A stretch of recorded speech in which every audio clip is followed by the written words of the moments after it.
வணக்கம். இன்றைய முக்கிய செய்திகள். உணவு பாதுகாப்பை உறுதி செய்வதற்காக சுகாதார ஆய்வாளர்கள் மற்றும் சுகாதார உதவியாளர்களை அதிகாரப்படுத்துதல் கட்டாயமாக்கப்பட வேண்டுமென முதல்வரின் பாராளுமன்ற செயலர் ஜான்குமார் வலியுறுத்தியுள்ளார். புதுச்சேரி சட்டப்பேரவையில் இன்று பூஜ்ய நேரத்தில் பேசிய காமராஜ் நகர் தொகுதி சட்டமன்ற உறுப்பினரும் புதுச்சேரி முதல்வரின் பாராளுமன்ற செயலாளருமான திரு ஜான்குமார் அவர்கள் உணவு பாதுகாப்பை உறுதி செய்வதற்காக சுகாதார ஆய்வாளர்கள் மற்றும் சுகாதார உதவியாளர்களை அதிகாரப்படுத்துதல் அவசியம் என பேசினார். இது தொடர்பாக அவர் பேசுகையில், நாம் உயிர் வாழ தேவையான விஷயங்கள் சுவாசிக்கும் காற்று, நல்ல குடிநீர், ஆரோக்கியமான உணவு, தங்கும் இடம், நல்ல தூக்கம் மட்டுமே. காற்றும் நீரும் இறைவன் அருளால் தடையின்றி நம் மாநிலத்தில் உள்ளது.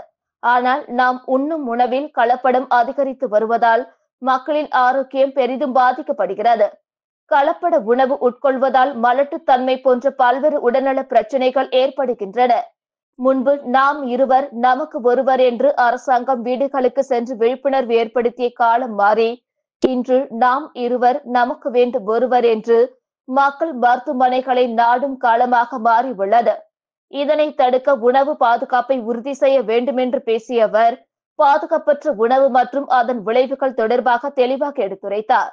இது தொடர்பாக அவர் பேசுகையில், பாதுகாப்பற்ற உணவு பழக்கங்கள் மக்களின் ஆரோக்கியத்தை பெரிதும் பாதிக்கின்றன. பிராய்லர் கோழி, பிளாஸ்டிக் பேக்கிங் மற்றும் மறு பயன்பாடு செய்யப்பட்ட எண்ணெய் போன்றவற்றை தவிர்ப்பதற்கு மக்களிடையே விழிப்புணர்வு ஏற்படுத்துவதும் உணவு பாதுகாப்பு விதிமுறைகளை கடுமையாக்குவதும் அவசியமாகிறது. ஆனால் சுகாதாரத்துறையின் கீழ் இயங்க வேண்டிய உணவு பாதுகாப்பு துறையில் மொத்தம் 2 பேர் மட்டுமே உள்ளனர். இப்படி இருந்தால் நம் உணவு பாதுகாப்பு எப்படி உறுதிப்படுத்தப்படும்? நம்மிடம் சிறப்பான சாமர்த்தியமாக என்றால் எண்ணெயாக பணி செய்யும் சுகாதார ஆய்வாளர்கள் மற்றும் துணை ஆய்வாளர்கள் உள்ளனர். அவர்கள் பணி கோவிட், டெங்கு தொற்று நோய்களை சிறப்பாக கையாளும் படை வீரர்கள். நாம் அவர்கள் கரங்களை வலுப்படுத்த வேண்டும். எப்படி காவல்துறையில் ஒரு ஆய்வாளர் முக்கிய பங்கு உள்ளதோ அதே போல சுகாதார ஆய்வாளர்களின் கரங்கள் வலுப்பட வேண்டும். ஹோட்டல்களில் விற்கும் உணவு, கடைகளில் விற்கும் மாமிசம் மற்றும் அனைத்தையும் பரிசோதிக்க மற்றும் அபராதம் வசூலிக்க அவர்களுக்கு உரிமை வழங்க வேண்டும். அப்பொழுதுதான் நாம் உண்ணும் உணவு நம் நாளைய சமுதாயம் நல்ல உணவை உட்கொள்ளும். இந்த நவீன உணவு பழக்கத்தால் பிள்ளைகள் மற்றும் பெரியவர்களும் பெரிதும் பாதிக்கப்படுகின்றனர். புதுச்சேரி மாநிலத்தில் அரசாங்கத்திற்கு அனுமதி பெறாமல் 2 வீலர் வாடகை விடுபவர்கள் மாற்றனாக தள்ளுவண்டி செய்து அவர்கள் அரசு காலி செய்ய சொல்லியும் கேளாமல் அவர்கள் இஷ்டத்திற்கென்று ஒரு இடத்தை ஆக்கிரமிப்பு செய்து உணவு விற்பனை செய்வார்கள். ருசியாக சாப்பிட தூண்டும் வகையில் கலர்கள் பூசி பல அரசாங்கத்தால் தடை செய்யப்பட்ட பொருட்களை எல்லாம் சேர்த்து பழைய மாமிசம், பதப்படுத்தப்பட்ட உணவுகள் எல்லாம் பல ஹோட்டல்களில், மாற்றம் தள்ளுவண்டி கடைகளில் விற்பனை செய்கிறார்கள். இவர்கள் அனைவரையும் கண்காணிக்க சுகாதார குழுவிற்கு அவர்களுக்கென்று ஒரு அரசு வாகனம், அதாவது 2 வீலர் மற்றும் பைலட் போல யூனிஃபார்ம் கொடுத்தால் பொதுமக்கள் மத்தியிலும் விற்பனையாளர் மத்தியிலும் தன்னை கண்காணிக்க ஒரு நபர் வருகிறார் என்ற அச்சம் வந்தால் இந்த பிரச்சனை நாம் சரி செய்ய முடியும் என்று பேசிய அவர், நமது நோக்கம் என்னவென்றால் கலப்பட உணவு விற்பனை குறைவது, மக்களின் ஆரோக்கியத்தில் முன்னேற்றம், உணவு தரத்திற்கு உத்தரவாதம் அளிக்கும் நம்பிக்கையான சூழல் உருவாக்கும் என்பதே ஆகும் என்று எடுத்துரைத்தார். மேலும் அவர் சுகாதார ஆய்வாளர்கள் மற்றும் உதவியாளர்களுக்கு வழங்கப்பட வேண்டிய கூடுதல் அதிகாரங்கள் குறித்து பேசுகையில், உணவு உற்பத்தி மற்றும் விற்பனை இடங்களை ஆய்வு செய்தல், உணவகங்கள், கடைகள், தொழிற்சாலைகள் மற்றும் சந்தைகளில் திடீர் ஆய்வுகள் மேற்கொள்ள அனுமதி, உணவு மாதிரிகளை சேகரித்து சோதனைக்கு அனுப்புதல், கலப்பட உணவு கண்டறியப்பட்டால் நடவடிக்கை எடுத்தல், கலப்படம் செய்யப்பட்ட உணவை பறிமுதல் செய்தல், சட்டவிரோத நடவடிக்கைகளில் ஈடுபடுவோருக்கு அபராதம் விதித்தல் அல்லது உரிமங்களை ரத்து செய்ய பரிந்துரை செய்தல், பொதுமக்களுக்கு விழிப்புணர்வு ஏற்படுத்துதல், உணவு பாதுகாப்பு குறித்து மக்களுக்கு பயிற்சி மற்றும் விழிப்புணர்வு நிகழ்ச்சிகளை நடத்துதல், புகார் அளிக்க எளிய வழிமுறைகளை அறிமுகப்படுத்துதல், தொழில்நுட்ப உதவி மற்றும் பயிற்சி, கலப்படத்தை கண்டறிய நவீன கருவிகள் மற்றும் சோதனை உபகரணங்கள் வழங்குதல், உணவு பாதுகாப்பு விதிமுறைகள் குறித்து தொடர் பயிற்சி அளித்தல் போன்ற அவர்களுக்கு அளிக்க வேண்டும் என கோரினார். தொடர்ந்து அவர் பேசுகையில், உணவு பாதுகாப்பு என்பது ஒவ்வொரு குடிமகனின் அடிப்படை உரிமை. சுகாதார ஆய்வாளர்கள் மற்றும் உதவியாளர்களுக்கு அதிகாரம் அளிப்பதன் மூலம் நாம் ஒரு ஆரோக்கியமான மற்றும் பாதுகாப்பான சமுதாயத்தை உருவாக்க முடியும். இதற்கு அரசு மற்றும் மக்கள் சுகாதாரத்துறையினரின் ஒருங்கிணைந்த பங்களிப்பு அவசியம் என தெரிவித்தார். புதுச்சேரி நெல்லித்தோப்பு தொகுதிக்குட்பட்ட சக்தி நகரில் இலவச மனை பட்டா பெற்று தற்பொழுது வசிக்கும் வாரிசுதாரர்களின் பெயரில் பட்டா மாற்றம் செய்யப்படுமா என தொகுதி சட்டமன்ற உறுப்பினர் ரிச்சர்ட் ஜான்குமார் கேள்வி எழுப்பியுள்ளார். புதுச்சேரி சட்டப்பேரவையில் இன்றைய கேள்வி நேரத்தின் போது பேசிய நெல்லித்தோப்பு தொகுதி சட்டமன்ற உறுப்பினர் திரு ரிச்சர்ட் ஜான்குமார் அவர்கள் நெல்லித்தோப்பு தொகுதிக்குட்பட்ட சக்தி நகரில் சுமார் 40 ஆண்டுகளுக்கு முன்பு இலவச மனை பட்டா பெற்றவர்கள் பெரும்பாலானோர் இடத்தை விட்டுவிட்டு வேறு இடத்திற்கு குடிபெயர்ந்து விட்டனர். ஒரு சிலரின் வாரிசுகள் மட்டும் அந்த இடத்திலே வசித்து வருகின்றனர். ஆனால் தற்பொழுது வசிப்பவர்கள் பெயரில் பட்டா மாற்றம் செய்யப்படாமல் உள்ளதை அரசு அறியுமா என கேள்வி எழுப்பினார். இதற்கு பதிலளித்த மாண்புமிகு புதுச்சேரி முதல்வர் திரு ரங்கசாமி அவர்கள், புதுச்சேரி நில அளவை மற்றும் நில பதிவேடுகள் இயக்குநரகம் புதுச்சேரி நில மானிய விதிகள் 1975 படி இலவச வீட்டு மனை பட்டாவானது தகுதியான பயனாளிகளுக்கு பெயர் மாற்றம் மற்றும் புதிய ஒப்படைப்பு பிரிவின் கீழ் தொடர்ந்து வழங்கி வருகிறது. மேலும் சம்பந்தப்பட்ட நபர்களிடமிருந்து மறு ஒப்படைப்புக்கான மனுக்கள் பெறப்பட்ட பின்பு கால விசாரணை மற்றும் விண்ணப்பதாரரின் தகுதிகள் மீதான ஆய்வு மேற்கொள்ளப்பட்டு மறு ஒப்படைப்பு செய்யப்படும். இலவச மனைப்பட்டா வழங்கப்பட்ட இடத்தில் தளம் போடப்பட்ட வீடு கட்டி குடியிருப்பின் புதுச்சேரி மேல மானிய விதிகள் விதி எண் 59 படி சந்தை மதிப்பு விலையை சேகரிப்பதன் மூலம் இது ஒப்படைக்கலாம் மற்றும் பெயர் மாற்றம் சம்பந்தமாக மனுக்கள் பெறப்பட்டு அதனுடன் வாரிசு சான்றிதழ் சமர்ப்பித்த பிறகு பட்டா மாறுதலுக்கு தற்போதைய பட்டாதாரரின் மற்ற சட்டப்பூர்வ வாரிசுகளுக்கு இடையே ஒப்புதல் வாங்கி பெயர் மாற்றம் செய்யப்படும் என பதிலளித்தார். புதுச்சேரி நெல்லித்தோப்பு தொகுதிக்குட்பட்ட 21வது பூத் பகுதியில் தொகுதி சட்டமன்ற உறுப்பினர் ரிச்சர்ட் ஜான்குமார் அறிவுறுத்தலின்படி கொசு மருந்து அடிக்கும் பணி துரிதமாக நடைபெற்றது. புதுச்சேரியில் தற்பொழுது காலநிலை மாற்றத்தின் காரணமாக கொசு தொல்லை அதிகரித்து வருகிறது. கொசு கடிப்பதினால் மனிதர்களுக்கு பல்வேறு தொற்று நோய்கள் பரவ காரணமாய் அமைந்துள்ள நிலையில் புதுச்சேரி அரசு கொசுவை கட்டுப்படுத்த பல்வேறு வழிகாட்டுதலை அறிவுறுத்தியுள்ளது. இந்நிலையில் புதுச்சேரி நெல்லித்தோப்பு தொகுதியில் தொகுதி சட்டமன்ற உறுப்பினர் ரிச்சர்ட் ஜான்குமார் அறிவுறுத்தலின்படி தொகுதி முழுவதும் உள்ள 30 பூத்களில் தினமும் ஒவ்வொரு பூத்தில் கொசு தொல்லையை ஒழிப்பதற்கு கொசு மருந்து அடிக்கும் பணி தீவிரமாக நடைபெற்று வருகிறது. தொகுதி முழுவதும் பல்வேறு பகுதிகளில் கொசு மருந்து அடிக்கும் பணி தீவிரமாக நடைபெற்று வரும் நிலையில் நெல்லித்தோப்பு தொகுதிக்குட்பட்ட 21வது பூத் பகுதியில் கொசு மருந்து அடிக்கும் பணி நடைபெற்றது. தொகுதி சட்டமன்ற உறுப்பினர் திரு ரிச்சர்ட் ஜான்குமார் அறிவுறுத்தலின்படி தொகுதி பாஜக தலைவர் விஜயராஜ் முன்னிலையில் நடைபெற்ற கொசு மருந்து அடிக்கும் பணியில் அப்பகுதி முக்கிய நிர்வாகிகள் 21வது பூத் தலைவர் கார்த்திக் மற்றும் வாசுகி, விண்ணரசி, மகேஸ்வரி, மங்கை, பிரபாவதி மற்றும் நிர்வாகிகள் பங்கேற்று கொசு மருந்து அடிக்கும் பணியினை 21வது பூத் பகுதி முழுவதும் மேற்பார்வையிட்டனர். ஜான்குமார் அறக்கட்டளை மற்றும் மார்டின் குழுமம் பங்களிப்புடன் சட்டமன்ற உறுப்பினர் திரு ரிச்சர்ட் ஜான்குமார் அவர்கள் தனது சொந்த செலவில் கொசு மருந்து அடிக்கும் பணியினை தீவிரமாக நடத்தி வருவது குறிப்பிடத்தக்கது. புதுச்சேரி பாகூர் தொகுதிக்குட்பட்ட கீழ்பரிக்கல்பட்டு கிராமத்தில் நிவாரண உதவிகளை ஏஜேகே மற்றும் ஜேவிஆர் நெட்வொர்க் நிர்வாக இயக்குநர் திரு ரீகன் ஜான்குமார் அவர்கள் வழங்கினார். புதுச்சேரி பாகூர் தொகுதிக்குட்பட்ட கீழ்பரிக்கல்பட்டு கிராமத்தில் உள்ள அனைத்து குடும்பத்தினருக்கும் திரு ரீகன் ஜான்குமார் அவர்களால் மார்டின் பவுண்டேஷன் மற்றும் ஜான்குமார் அறக்கட்டளை சார்பாக நிவாரணப் பொருட்கள் வழங்கப்பட்டது. நிகழ்ச்சியின் போது ஊர் முக்கியஸ்தர்கள் சண்முகம், உமாபதி, தட்சிணாமூர்த்தி, சந்திரசேகரன், குணசேகரன், சுரேஷ், ராதாகிருஷ்ண ரெட்டியார், பச்சையப்பன், அருணாச்சலம், தயாளன், பஞ்சாஸ்வரன், வெங்கட்ராமன், தேவநாதன், பத்மநாபன், ஏழுமலை மற்றும் ஊர் பொதுமக்கள் திரளாக உடனிருந்தனர். ஊர் பொதுமக்கள் நிவாரணப் பொருட்கள் வழங்கிய திரு ரீகன் ஜான்குமார் அவர்களுக்கு நன்றி தெரிவித்துக் கொண்டனர். நிகழ்ச்சிக்கான ஏற்பாடுகள் அனைத்தையும் திரு ராதாகிருஷ்ணன் அவர்கள் சிறப்பாக செய்திருந்தார். புதுச்சேரி நகராட்சி மற்றும் உழவர்கரை நகராட்சிகளை இணைத்து புதுச்சேரி மாநகராட்சி உருவாக்கப்படும் என்று முதலமைச்சர் ரங்கசாமி அறிவித்துள்ளார். புதுச்சேரி 15வது சட்டப்பேரவையின் 6வது கூட்டத்தொடரின் 12வது நாள் அலுவல் கூட்டம் இன்று சட்டப்பேரவைத் தலைவர் செல்வம் திருக்குறள் வாசிக்க தொடங்கியது. இன்றைய கூட்டத்தில் உறுப்பினர்களின் வினா விடைகள் நிதிநிலை அறிக்கை, மானிய கோரிக்கைகள் மீதான விவாதமும், அனைத்து துறை அமைச்சர்களின் மானிய கோரிக்கைகள் குறித்தான பதில் உரைகளும் இடம்பெற்றன. அவ்வப்போது பேசிய முதலமைச்சர் ரங்கசாமியும் சில அறிவிப்புகளை வெளியிட்டார். இன்றைய கூட்டத்தொடர் முடிந்த பின்பு செய்தியாளர்களை சந்தித்த முதலமைச்சர் ரங்கசாமி, புதுச்சேரி நகராட்சி மற்றும் உழவர்கரை நகராட்சிகளை இணைத்து புதுச்சேரி மாநகராட்சி உருவாக்கப்படும் என்று தெரிவித்த முதலமைச்சர் ரங்கசாமி, சுகாதாரத்துறையில் பணிபுரியும் ஆஷா பணியாளர்களுக்கு 10,000 ரூபாய் சம்பளம் வழங்கப்பட்டு வருகிறது. அவர்களின் கோரிக்கையை ஏற்று சம்பளம் உயர்த்தி 18,000 ரூபாயாக வழங்கப்படும் என்றார். NHM செவிலியர்களுக்கு 15,000 ரூபாயும், டெக்னீஷியன்களுக்கு 10,000 ரூபாயும் சம்பளமாக வழங்கப்படும் என்று கூறிய அவர், சட்டமன்றத்தில் அறிவித்த அனைத்து திட்டங்களும் நிறைவேற்றப்படும், அதில் எந்தவித மாற்றமும் இல்லை என்று உறுதிபட தெரிவித்தார். சுகாதாரத்துறையை மேம்படுத்த வேண்டும், அனைவருக்கும் மருத்துவ சேவை கிடைக்க வேண்டும் என்பதுதான் அரசின் எண்ணம்.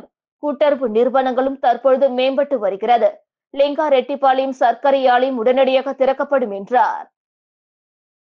மத்திய அரசை கண்டித்து CITU தொழிற்சங்கத்தினர் சுதேசி மில் அருகே கண்டன ஆர்ப்பாட்டத்தில் ஈடுபட்டனர். பொதுத்துறை நிறுவனங்களை தனியார் மயமாக்குவதை மத்திய அரசு கைவிட வேண்டும், புதிய மோட்டார் வாகன சட்டத்தை திரும்ப பெற வேண்டும், ஆன்லைன் மூலம் அபராதம் விதிப்பதை கைவிட வேண்டும், தொழிற்சங்க சட்டங்களை திருத்துவதை கைவிட வேண்டும், காலாவதியான சுங்கச்சாவடிகளை அப்புறப்படுத்த வேண்டும் என்பன உட்பட பல்வேறு கோரிக்கைகளை வலியுறுத்தி CITU தொழிற்சங்கத்தினர் மறைமலை அடிகள் சாலையில் ஆர்ப்பாட்டம் நடத்தினர். ஆர்ப்பாட்டத்திற்கு தனியார் போக்குவரத்து தொழிலாளர் சங்கத்தின் பொதுச் செயலாளர் மதிவாணன் தலைமை தாங்கினார். இதில் CITU மாநில பொதுச் செயலாளர் சீனிவாசன் உட்பட பலர் கலந்து கொண்டனர். அவர்கள் மத்திய மாநில அரசுக்கு எதிராக கோஷங்கள் எழுப்பினர். புதுச்சேரி காஞ்சிமா முனிவர் கல்லூரி மாணவிகள் பல நாடுகள் உணவுகளை தயாரித்து விற்பனைக்கு வைத்துள்ளனர். மனையியல் துறையை சார்ந்த முதலாம் ஆண்டு முதுகலை படிக்கும் மாணவிகள் பல்வேறு வகையான உணவு உற்பத்தி முறைகள் என்ற பாடத்திட்டத்தின் கீழ் பிரான்ஸ், இலங்கை, மெக்ஸ்டோன், சைனீஸ், ஜப்பானீஸ், இத்தாலி, கான்டினென்டல் ஆகிய நாடுகளை சார்ந்த உணவு பலகாரங்களை தயாரித்து விற்பனைக்கு வைக்கப்பட்டுள்ளது.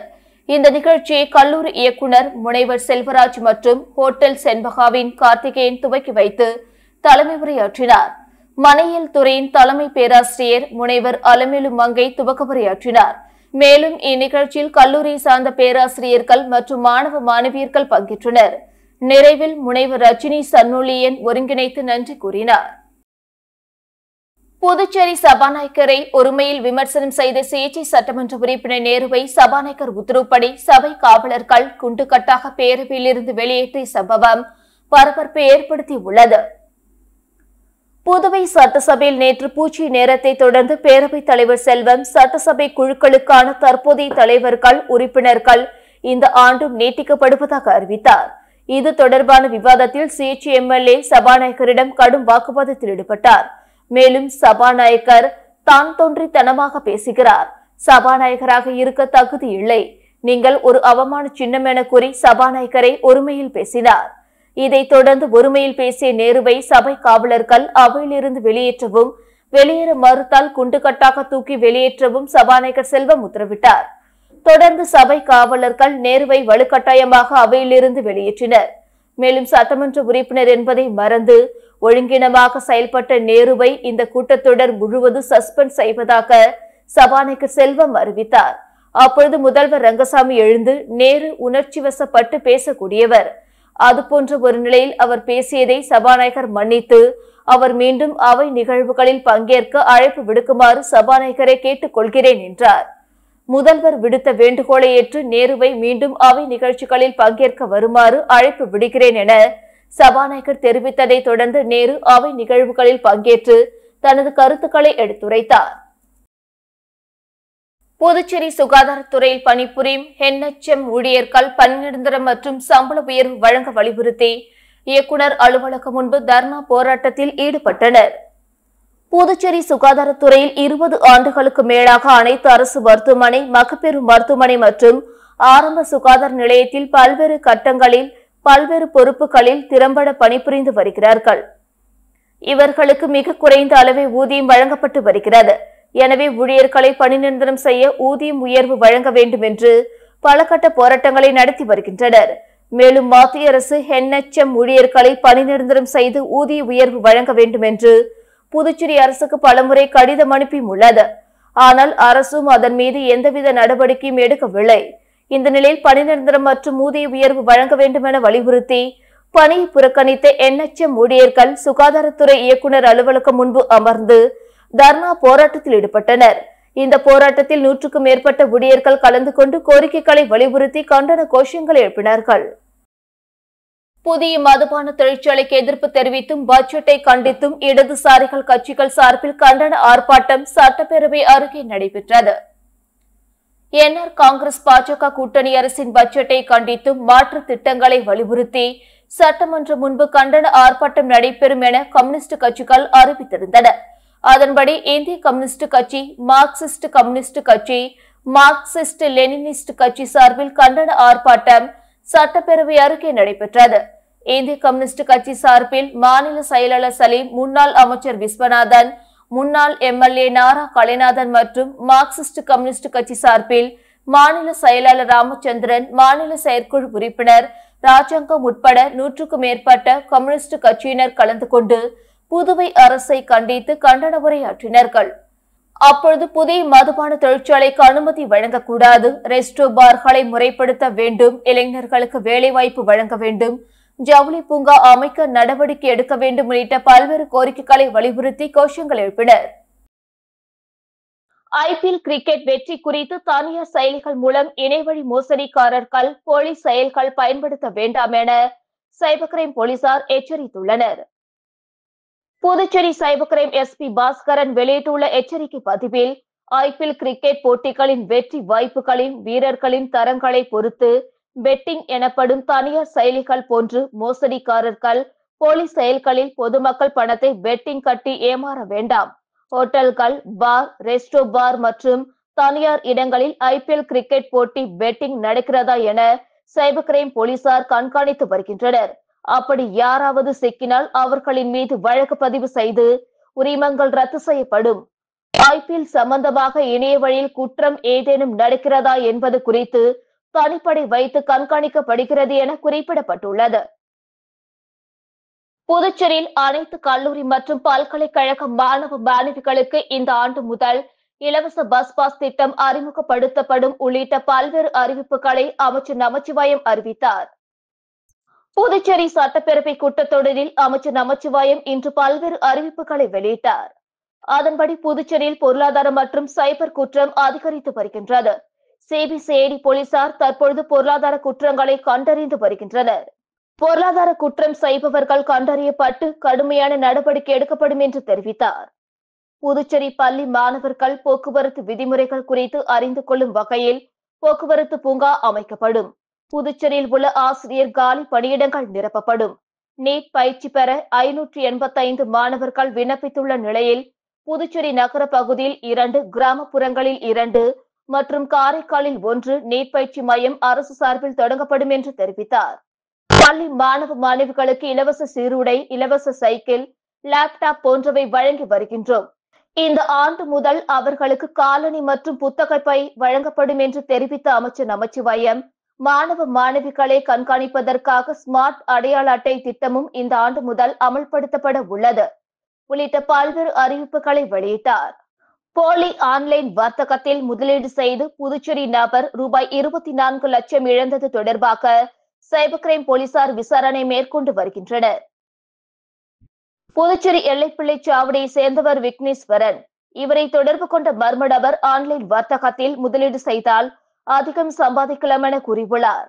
இதை நம்பி விக்னேஸ்வரன் மர்ம நபர் தெரிவித்த ஆன்லைன் வர்த்தகத்தில் பல்வேறு தவணைகளாக 24 லட்சம் ரூபாய் முதலீடு செய்துள்ளார். பின் அதன் மூலம் பெறப்பட்ட லாப பணத்தை எடுக்க முயன்ற போது முடியவில்லை. அதன் பிறகு போலி ஆன்லைன் வர்த்தகத்தில் முதலீடு செய்து பணத்தை இழந்தது தெரிய வந்தது. இதேபோல் முத்தியால்பேட்டை சின்னையாபுரத்தை சேர்ந்த மனோஜ் 3,88,163, நெடுங்காட்டை சேர்ந்தவர் 1,359,000 ரூபாய், தட்டாஞ்சாவடியை சேர்ந்தவர் சங்கீதா 71,951, சின்னவாய்க்கால் தெருவை சேர்ந்த விமலா 35,000, அரியாங்குப்பத்தை சேர்ந்த சிவசங்கர் 35,700, புதுச்சேரியை சேர்ந்த நிவேதிதா 22,200 ரூபாய், புறநாங்குப்பத்தை சேர்ந்த சீனிவாசன் 15,000, வைத்திக்குப்பத்தை சேர்ந்த வெங்கட சுப்புலட்சுமி 19,134, நெல்லித்தொப்பை சேர்ந்த தமிழரசன் 40,000, புதுச்சேரியை சேர்ந்த ஸ்ரீதரன் 3,000 என 11 பேர் ஆன்லைன் மோசடி கும்பலிடம் 31,30,507 ரூபாய் இழந்துள்ளனர். இது குறித்த புகார்களின் பேரில் சைபர் கிரைம் போலீசார் வழக்கு பதிந்து விசாரித்து வருகின்றனர். புதுச்சேரி அருகே சப் இன்ஸ்பெக்டருக்கு கொலை மிரட்டல் விடுத்த பிரபல ரவுடி உட்பட 2 பேரை போலீசார் கைது செய்தனர். புதுச்சேரி அடுத்த தமிழக பகுதியான கோட்டக்குப்பத்தை சேர்ந்தவர் ஷாஜகான். இவர் மீது கொலை, கஞ்சா, அடித்தடி உள்ளிட்ட வழக்குகள் உள்ளன. இந்த நிலையில் நேற்று மதியம் ஷாஜகான் தனது நண்பர் ஷெரீப் என்பவருடன் கோட்டக்குப்பம் கறிக்கடை சந்திப்பில் பொதுமக்களை அச்சுறுத்தும் வகையில் ரகளில் ஈடுபடுவதாக கோட்டக்குப்பம் காவல் நிலையத்திற்கு புகார் வந்தது. அதன் பேரில் கோட்டக்குப்பம் சப் இன்ஸ்பெக்டர் ராஜு தலைமையிலான போலீசார் சம்பவ இடத்திற்கு விரைந்து சென்று ஷாஜகானை விசாரித்தனர். அப்பொழுது கஞ்சா போதையில் இருந்த ஷாஜகான் சப் இன்ஸ்பெக்டரை தகாத வார்த்தையால் பேசி கொலை மிரட்டல் விடுத்தார். இதனால் அதிர்ச்சி அடைந்த போலீசார் அவர்கள் 2 பேரையும் மடக்கி பிடித்து சோதனை செய்ததில் அவர்கள் கஞ்சா மறைத்து வைத்திருந்தது தெரிய வந்தது. இதனை அடுத்து இருவரையும் கைது செய்த போலீசார் வழக்கு பதிவு செய்து விசாரணை மேற்கொண்டு வருகின்றனர். ஏனாம் பல்வேறு பிரச்சினைகள் குறித்து புதுச்சேரி அரசின் டெல்லி சிறப்பு பிரதிநிதி மல்லாடி கிருஷ்ணராவ் டெல்லியில் நீர்வளத்துறை அதிகாரிகள் உட்பட பல்வேறு துறை அதிகாரிகளை சந்தித்து வலியுறுத்தினார். புதுச்சேரி பிராந்தியமான ஏனாமில் நிலவும் பல்வேறு பிரச்சினைகள் குறித்து மத்திய அரசின் அதிகாரிகளை சந்திக்க புதுச்சேரி அரசு டெல்லி சிறப்பு பிரதிநிதி மல்லாடி கிருஷ்ணராவ் டெல்லியில் முகாமிட்டுள்ளார். டெல்லியில் வெள்ள மேலாண்மை, போக்குவரத்து மேம்பாட்டு பணிகள் மற்றும் மத்திய நீர்வளத்துறை உள்ளிட்ட பல்வேறு மத்திய அரசு துறைகளை சார்ந்த உயர் அதிகாரிகளை சந்தித்து மல்லாடி கிருஷ்ணராவ் ஏனாமின் வளர்ச்சி பணிகள் குறித்தும் ஆலோசனை மேற்கொண்டார். மேலும் ஏனாமில் தீர்க்கப்படாத பிரச்சினைகள் குறித்து அதிகாரிகளிடம் மனு அளித்து நடவடிக்கை எடுக்குமாறு வலியுறுத்தினார். கனுவாப்பேட்டை புதுநகர் பகுதியில் எழுந்தருளியுள்ள ஸ்ரீ அங்காள பரமேஸ்வரி அம்மன் ஆலயத்தின் 43ஆம் ஆண்டு பிரம்மோற்சவ விழாவினை முன்னிட்டு நடைபெற்ற மயான கொள்ளை விழாவில் திரளான பக்தர்கள் கலந்து கொண்டு சாமி தரிசனம் செய்தனர். புதுச்சேரி மாநிலம் வில்லியனூர் கனுவாப்பேட்டை புதுநகரில் எழுந்தருளி இருக்கும் அருள்மிகு ஸ்ரீ அங்காள பரமேஸ்வரி அம்மன் ஆலயத்தின் 43ஆம் ஆண்டு பிரம்மோற்சவ மயான கொள்ளை விழா கடந்த 17ஆம் தேதி கொடியேற்றத்துடன் துவங்கியது. தொடர்ந்து நாள்தோறும் மூலவருக்கு பால், தயிர், சந்தனம், பன்னீர் உள்ளிட்ட திரவியங்களால் ஆன சிறப்பு அபிஷேகங்கள், அலங்காரங்கள் செய்யப்பட்டு மகா தீபார்த்தனைகள் காண்பிக்கப்பட்டு வந்தன. தொடர்ந்து நேற்று நடைபெற்ற மயான கொள்ளை விழாவில் திரளான பக்தர்கள் கலந்து கொண்டு சுவாமி தரிசனம் செய்தனர். மயான கொள்ளையில் பொதுமக்கள் தங்கள் நிலங்களில் விளைந்த காய்கறிகள், பழங்கள் மற்றும் சில்லறை நாணயங்கள், ரூபாய் நோட்டுகள் ஆகியவற்றை கொள்ளையிட்டு தங்களது வேண்டுதலை நிறைவேற்றினர். இந்நிகழ்ச்சியில் ஏராளமானோர் கலந்து கொண்டு சுவாமி தரிசனம் செய்தனர். காரைக்கால் திருநள்ளாறு சனீஸ்வர பகவான் கோவிலில் வாக்கிய பஞ்சாங்க முறைப்படி வரும் 2026ஆம் ஆண்டில்தான் சனி பயிற்சி விழா நடைபெறும் என கோவில் நிர்வாகம் தெரிவித்துள்ளது. காரைக்கால் மாவட்ட திருநள்ளாறு ஸ்ரீ தர்பாரணேஸ்வரர் கோவிலில் சனீஸ்வர பகவான் தனி சன்னதியில் அருள்பாலித்து வருகிறார். இக்கோவிலில் 2.5 ஆண்டுகளுக்கு ஒருமுறை சனி பயிற்சி விழா மிக விமர்சையாக நடைபெறும். அதன்படி வரும் 29ஆம் தேதி சனி பயிற்சி விழா நடைபெறுவதாக தகவல் பரவி வருகிறது. இது தொடர்பாக கோவில் நிர்வாக அதிகாரி அருணகிரிநாதன் வெளியிட்டுள்ள செய்திக்குறிப்பில், திருநள்ளார் சனீஸ்வர பகவான் கோவிலில் சனி பயிற்சி விழா தொடர்பாக பல்வேறு செய்திகள் வெளியாகி வருகின்றன. குறிப்பாக 2025 மார்ச் 29ஆம் தேதியன்று சனி பயிற்சி விழா நடைபெறும் என்ற தகவல் பரவி வருகிறது. திருநள்ளாறு தர்பாரணேஸ்வரர் சுவாமி தேவஸ்தானம் சனீஸ்வர கோவிலில் வாக்கிய பஞ்சாங்க முறையை பின்பற்றுகிறது. இந்த பாரம்பரிய கணிப்பு முறையின்படி 2026ஆம் ஆண்டிலேயே சனிப்பயிற்சி நடைபெறும். எனவே வரும் 29ஆம் தேதி வழக்கமாக நடைபெறும் தினசரி பூஜைகள் மட்டுமே நடைபெறும். சனிப்பயிற்சி நடைபெறும் தேதி, நேரம் பின்னர் அதிகாரப்பூர்வமாக அறிவிக்கப்படும் என குறிப்பிடப்பட்டுள்ளது.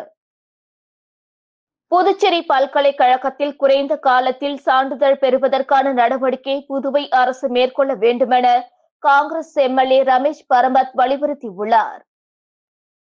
புதுச்சேரி சட்டப்பேரவை கூட்டத்தொடரில் இன்று பூஜ்ய நேரத்தில் பேசிய மாஹே காங்கிரஸ் சட்டமன்ற உறுப்பினர் ரமேஷ் பரமத், புதுவை பல்கலைக்கழகத்தில் தேர்வு முடிவுகள் வெளியிடப்படுவதற்கும் சான்றிதழ் வழங்குவதற்கும் காலதாமதம் ஏற்படுவதால் மாணவர்களுக்கு உயர்கல்விற்கு அட்மிஷன் கிடைப்பதற்கு கடினமாக இருக்கிறது.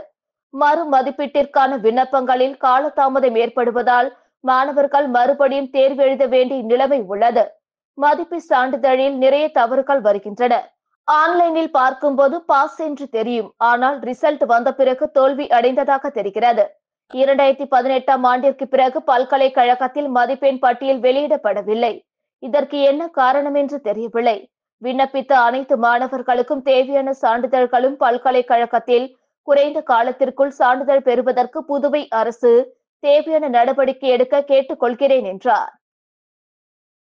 புதுச்சேரியில் மீண்டும் பணி வழங்க வலியுறுத்தி சடலம் போல வேடம் அணிந்து ஒப்பாரி வைத்து நூதன போராட்டத்தில் ஈடுபட்ட பொதுப்பணித்துறை பணி நீக்கப்பட்ட ஊழியர்களை போலீசார் கைது செய்ததால் பரபரப்பு ஏற்பட்டது.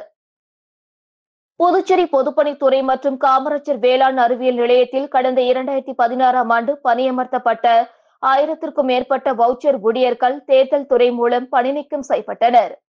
இதனை அடுத்து அவர்கள் மீண்டும் பணி வழங்க வலியுறுத்தி தொடர் போராட்டங்களில் ஈடுபட்டு வந்த நிலையில் பணி நீக்கம் செய்யப்பட்ட ஊழியர்களுக்கு மீண்டும் பணி வழங்கப்படும் என முதலமைச்சர் ரங்கசாமி கடந்த 2 ஆண்டுகளுக்கு முன்பு சட்டப்பேரவை கூட்டத்தொடரில் அறிவித்தார். ஆனால் இதுவரை அவர்களுக்கு பணி வழங்கப்படவில்லை. இதனை அடுத்து அவர்கள் கடந்த 2 ஆண்டுகளாக தொடர் போராட்டங்களில் ஈடுபட்டு வருகின்றனர். இந்த நிலையில் புதுச்சேரி அண்ணா சிலை அருகே ஒருங்கிணைப்பாளர் தெய்வீகன் தலைமையில் பணி நீக்கப்பட்ட ஊழியர்கள் சடலம் போல வேடம் அணிந்து முக்காடு போட்டு ஒப்பாரி வைத்து நூதன ஆர்ப்பாட்டத்தில் ஈடுபட்டனர். அப்பொழுது அதிகாரிகளையும் ஆட்சியாளர்களையும் கண்டித்து கண்டன கோஷங்கள் எழுப்பினர். தொடர்ந்து சாலை மறியலில் ஈடுபட்ட 100க்கும் மேற்பட்டவர்களை போலீசார் குண்டுகட்டாக கைது செய்தனர். இதனால் அப்பகுதியில் சிறிது நேரம் பரபரப்பு ஏற்பட்டது. புதுச்சேரி லாஸ்பேட்டை அருகே கத்தியுடன் சுற்றித் திரிந்த வாலிபரை போலீசார் கைது செய்தனர். புதுச்சேரி லாஸ்பேட்டை போலீஸ் நிலைய சப் இன்ஸ்பெக்டர் திருநாவுக்கரசு நேற்று மதியம் ரோந்து பணியில் ஈடுபட்டார். லாஸ்பேட்டை ஈசியா சாலை தனியார் பள்ளி அருகே சந்தேகத்துக்கிடமாக நின்ற வாலிபரிடம் விசாரணை மேற்கொண்டதில் அவர் முன்னுக்கு பின் முரணான தகவல் அளித்தார். சந்தேகமடைந்த சப் இன்ஸ்பெக்டர் திருநாவுக்கரசு அந்த வாலிபரின் உடைமையை சோதனை செய்த பொழுது அவர் சட்டை உள்ளே கத்தியை மறைத்து வைத்திருந்தார். அவரை லாஸ்பேட்டை போலீஸ் நிலையம் அழைத்து வந்து நடத்திய விசாரணையில் லாஸ்பேட்டை சாமிப்பிள்ளை தோட்டம் அணைக்கரைமேடு பகுதியை சேர்ந்தவர் தனிகாச்சலம் மகன் சபரி என்பதும் பிளம்பர் ஆன இவர் வழிப்பறியில் ஈடுபட கத்தியை மறைத்து வைத்திருந்ததும் தெரிய வந்தது. ஏற்கனவே சபரி மீது அடித்தடி வழக்கு உள்ளது குறிப்பிடத்தக்கது. நெட்டப்பாக்கம் பகுதியில் தடை செய்யப்பட்ட லாட்டரி சீட்டுகளை விற்ற இருவரை போலீசார் கைது செய்தனர். நெட்டப்பாக்கம் காவல் நிலைய சப் இன்ஸ்பெக்டர் வீரபுத்திரன் மற்றும் போலீசார் நேற்று முன்தினம் இரவு ரோந்து சென்றனர். அப்பொழுது நெட்டப்பாக்கம் சிங்கட்டை சந்திப்பில் சந்தேகத்திற்கிடமாக நின்றிருந்த இருவரை பிடித்து விசாரித்தனர். அவர்கள் லாஸ்பேட்டை மாரியம்மன் கோவில் தெருவை சேர்ந்த இளங்கோ, நெட்டப்பாக்கம் நேரு நகரை சேர்ந்த ஜானகிராமன் என்பதும் தடை செய்யப்பட்ட லாட்டரி சீட்டு விற்றது தெரிய வந்தது. இது குறித்து வழக்கு பதிவு செய்து இருவரையும் கைது செய்து அவர்களிடம் லாட்டரி விற்பனைக்கு பயன்படுத்திய மொபைல் போனை பறிமுதல் செய்தனர்.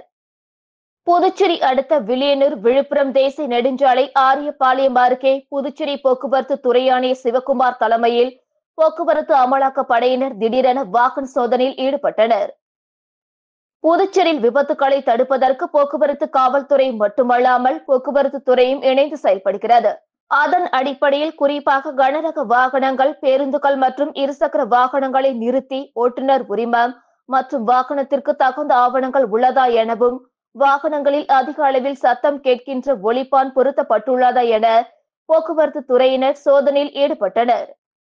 புதுச்சேரி விடுதலை சிறுத்தை கட்சி சார்பில் இப்தார் நோன்பு திறக்கும் நிகழ்ச்சி நடைபெற்றது. புதுச்சேரி விடுதலை சிறுத்தை கட்சி இஸ்லாமிய ஜனநாயக பேரவை சார்பில் இப்தார் நோன்பு திறக்கும் நிகழ்ச்சி ரெட்டியார்பாளையம் ஜவஹர் நகரில் உள்ள சமுதாய கூடத்தில் புதுவை மாநில துணை பொதுச் செயலாளர் பாவாணன் தலைமையில் நடைபெற்றது.